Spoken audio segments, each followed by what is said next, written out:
When Jade Rivera transferred into Westbridge Academy's Class 3-2, she had a very simple life plan. 1. Graduate without drama. 2. Stay invisible. 3. Avoid rich kid power games like they were contagious. She failed before second period. Because apparently, in this class, invisible was not an option. Especially not when Valerie Knox decided she didn't like you. The seating chart. New students don't get special treatment, Valerie said, voice smooth as silk and twice as fake. She stood at the front like she owned the air everyone breathed. You'll sit in the last row, next to the storage cabinet. The class went quiet in that very specific way that meant, oh, you're done. Jade followed Valerie's gaze. Back corner, dim lighting. A chair that looked like it had lost custody of one of its legs in a past life. The desk leaned slightly to the left, like it had opinions. Jade walked over, pressed down on the chair, it wobbled. She looked back at Valerie. Okay, no argument, no sarcasm, just calm acceptance. Valerie's smile flickered. That was not the reaction she ordered. The rules. By lunch, Jade had received the legendary Class 3-2 rulebook, 12 pages. 12. It included things like no eating in class under any circumstances, no phone usage, assignments must follow strict formatting guidelines, late work equal to automatic 0, students must maintain appropriate posture and disciplined appearance at all times, speaking without permission equal to violation, unauthorized movement equal to violation. At the bottom, J2, precision, class monitor Valerie Knox, signed with a flourish like she'd just ratified a constitution. Jade read the entire thing, twice, then she raised her hand. Valerie looked delighted. Yes? Just checking, Jade said, tone polite, almost gentle. These apply to everyone equally, right? No exceptions? Of course, Valerie said, smiling like a benevolent dictator. Jade nodded slowly. Cool, that was the exact moment everything went wrong. 7:58 a.m., Jade enters the classroom. 7:59, sits down. 8, bell rings. 8:02. The door slides open. Valerie walks in, ice drink in hand, chatting with two friends like time bends around her. Jade stands up. Late arrival, she says calmly. The room freezes. Valerie pauses. Excuse me? Jade holds up the rulebook. Tabs, highlighting, sticky notes. Section 3, Clause 2.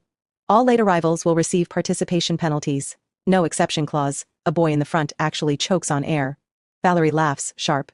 Don't be ridiculous. Jade glances at the teacher. The teacher, who had the expression of someone who had seen too much and cared too little, adjusted his glasses. She's correct. Silence. Valerie's smile cracks, just a hairline fracture. Jade sits back down. Thank you for setting such clear standards, she adds pleasantly. Day 3, pattern recognition. At first people think it's a one-time thing. It is not. Jade doesn't argue. She doesn't raise her voice. She just notices things. And applies the rules, relentlessly. A girl whispers during class. Jade raises her hand. Unauthorized speaking. A boy unwraps candy. Food consumption violation. 2 students pass notes. Unapproved communication. Valerie checks her phone under the desk. Jade doesn't even look up from her notebook.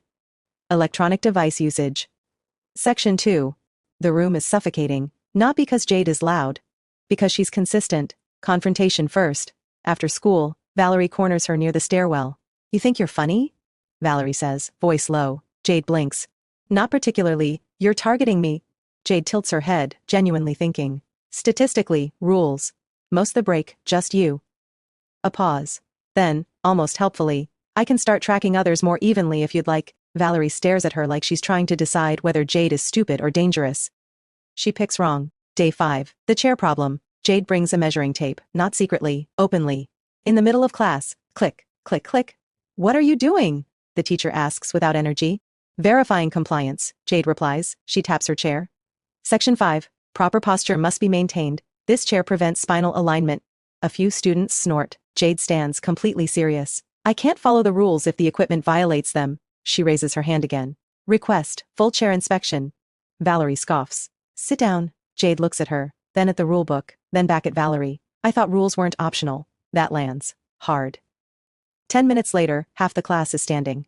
Because once you start checking, everything is wrong. 3 desks wobble, 2 chairs tilt backward. 1 is missing a screw entirely. Front row seats, Valerie's territory, are the worst offenders. Now everyone has a posture issue. Now everyone wants adjustments. Now the room is chaos. Controlled chaos. Jade chaos. By the end of the day, the seating chart is gone. Temporarily, Valerie insists. No one believes her. Day 7, system upgrade. Jade escalates. Quietly, she creates a notebook, then a binder, then a system. Color-coded tabs. Inspection day. The fall. Attendance, violations, repeat offenses, teacher inconsistencies, environmental factors, timestamps, dates, witness initials. Even printed photos. No one sees her building it, they just feel the results. By now the class is split, half terrified of breaking rules, half quietly amused. A few, impressed. Valerie? Losing control. The discipline committee arrives unannounced, blazers, clipboards. That we enjoy ruining students' energy. In the grade, actually, Jade says, raising her hand. Every head turns. She stands, walks forward, and places a thick, terrifyingly organized stack of documents on the desk. I prepared a compliance report. The committee member flips the first page, then the second, then slows down. A lot. What is this? Rule enforcement data, Jade replies. Since implementation, why is it so detailed? I didn't want to be unfair. Another page turns. Another. Why are there photographs? For verification. Why are there signatures?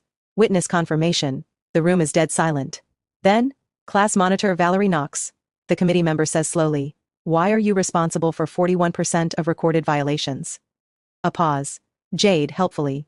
I excluded minor infractions to avoid inflating the number. Valerie doesn't speak. She can't, because for the first time, there is no angle. No spin. No control. Just her own rules, turned back on her. Aftermath. The rulebook is suspended, then rewritten, then voted on. Valerie steps down. Not dramatically. Not gracefully. Just, gone from the front. No one asks her to return. Final scene. A week later, sunlight pours through the windows. Jade sits in a normal chair. A stable chair, eating breakfast in class. No one stops her. A friend, Noah Bennett, who had wisely stayed neutral the entire time, leans over. "You didn't just win," he says. "You rewired the entire class." Jade chews thoughtfully. "I didn't do anything." He stares at her. She swallows. "I just followed instructions." A pause. Then, softer, almost amused. Very, carefully. Very, petty epilogue. At the bottom of the new class rules, all regulations must be reasonable and applicable to all students equally. Enforcement requires majority agreement. Typed neatly. Official, approved.